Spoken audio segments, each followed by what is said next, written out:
When we did our first show, the pilot and our first show, for the first week, people showed up in business suits and dresses, nice-looking people in a studio audience.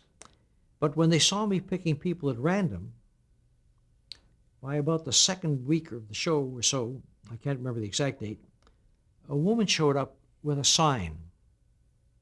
She carried a sign, and on the sign it said, I remember it like today, roses are red, violets are blue, I came here to deal with you. So I stopped and I read the poem, and I picked her. Well, the next week everybody had a sign. Everybody saw this, they saw, well, the way to get on the show is you carry signs, they thought. So they made signs. Then somebody else had a funny hat.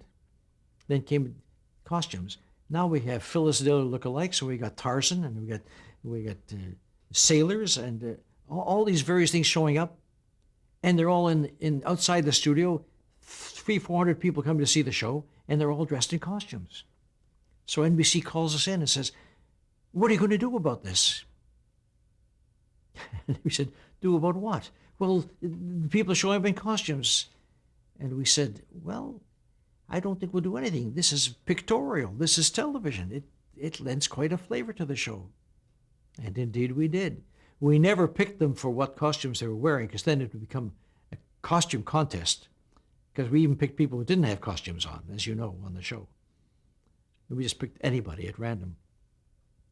But people came, and there's some marvelous stories attached to that. I remember people showed up. They came, you had to wait 3 years for tickets on that show at one point. 3-year wait for tickets.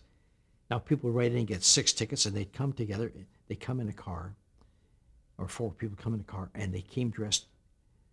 I remember this particular story because they came as escaped convicts with stripes and so on. And they make a U-turn where they shouldn't, and a cop pulls them over. And he told me the story afterwards. The husband says, he says, you got me into this. We have to dress in these costumes, and now a cop is coming over. What can I tell him, and so on. The cop comes over, takes one look, and he says, don't tell me you're going to let's make a deal. He goes, yes, we are. He says, well, hurry up and get there. You'll be late. But great stories with the costumes. And some of the costumes were marvelous inventions, and some were terrible.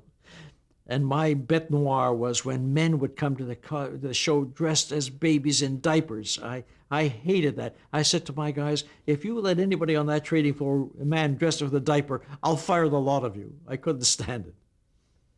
But people came with machetes. We had to take people.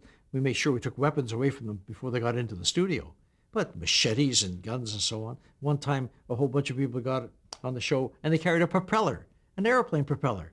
They all got tickets to the show, and they came with a propeller. I think there was about 10 of them. So we put them on the show, and we laid the propeller right across their laps, all across the studio. It was wonderful. I loved the costumes that there were. Some were just brilliant.